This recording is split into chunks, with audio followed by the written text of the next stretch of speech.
சல்லி சல்லியாய் நொறுங்கும் கூட்டணி, விஜய்க்கு எகிரும் எதிர்பார்ப்பு, பாஜகவுக்கு பாய் சொல்லும் இபிஎஸ். நியூஸ் 10 தமிழ் நேயர்களுக்கு வணக்கம்.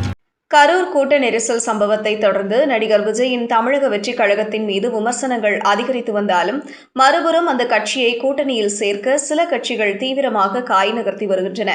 அதிமுக பாஜக கூட்டணியில் விஜய் இணையலாம் என சொல்லப்பட்டு வரும் நிலையில், அந்த கூட்டணியால் விஜய்க்கு சில நன்மைகள் இருக்கின்றன.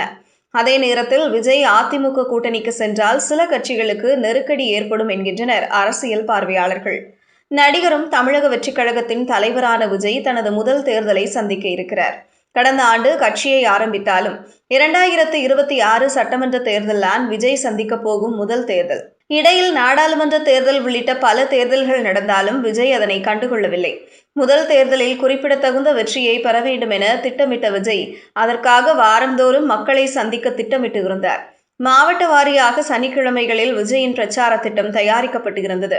திருச்சியில் தொடங்கிய சுற்றுப்பயணம் திருவாரூர், நாகை என பிரம்மாண்டமாக நடைபெற்ற நிலையில் கரூரில் அதற்கு சிக்கல் எழுந்தது. விஜய் பிரச்சாரத்தின் போது ஏற்பட்ட கூட்ட நெரிசலில் சிக்கி 41 பேர் பலியான நிலையில் விஜயின் பயணம் தற்காலிகமாக ஒத்திவைக்கப்பட்டிருக்கிறது. மேலும் விஜய் மீதான விமர்சனமும் பொதுவெளியில் அதிகரித்து இருக்கிறது. விஜய்க்கு தலைமை பண்பே இல்லை என நீதிமன்றம் விமர்சித்ததையும் கவனிக்க வேண்டும்.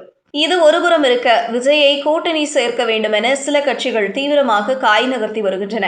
குறிப்பாக அதிமுக பாஜக முன்னிலையில் இருக்கிறது.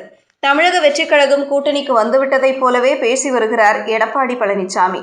அதே நேரத்தில் கொள்கை எதிரி என அறிவித்த பாஜகவுடன் விஜய் கூட்டணி சேர மாட்டார் எனவும் சொல்லப்படுகிறது.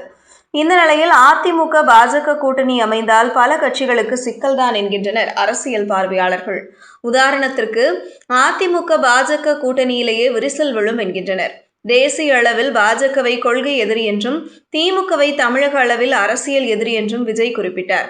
இதனால் அதிமுக கூட்டணியில் சேர முடியாத நிலை விஜய்க்கு இருக்கிறது. முதல் தேர்தலிலேயே கொள்கையை விட்டுக் கொடுத்து விட்டார் என விஜய் மீது விமர்சனங்களும், எனவே விஜய்க்காக பாஜகவை எடப்பாடி பழனிசாமி கலட்டிவிடலாம் எனவும் சொல்லப்படுகிறது. கடந்த சட்டமன்ற தேர்தலிலும் மக்களவை தேர்தலிலும் பாஜகவால் தான் அதிமுக தோற்றது என்ற கருத்தும் நிலவுகிறது. இதனால் விஜய்க்காக எடப்பாடி பழனிசாமி பாஜகவை விட்டுக் கொடுத்து விடுவார் என்கின்றனர். மேலும் விஜய் தனித்து நின்றால் அவருடன் கூட்டணி அமைக்கலாம் என காங்கிரஸ், டிடிவி தினகரன், ஓ பன்னீர்செல்வம் உள்ளிட்டோர் முயன்று வருகின்றனர்.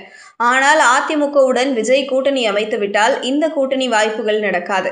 எனவே விஜய் அதிமுகவுடன் கூட்டணி சேர்வதால் அவருக்கு பிரச்சனை இருக்கிறதோ இல்லையோ, அவரால் மற்ற கட்சிகளுக்கு பிரச்சனை இருக்கிறது என்கின்றனர் அரசியல் விமர்சகர்கள். செய்திகளை உடனுக்குடனும் துல்லியமாகவும் தெரிந்து கொள்ள நியூஸ் 10 தமிழ் சேனலை பின்தொடருங்கள்.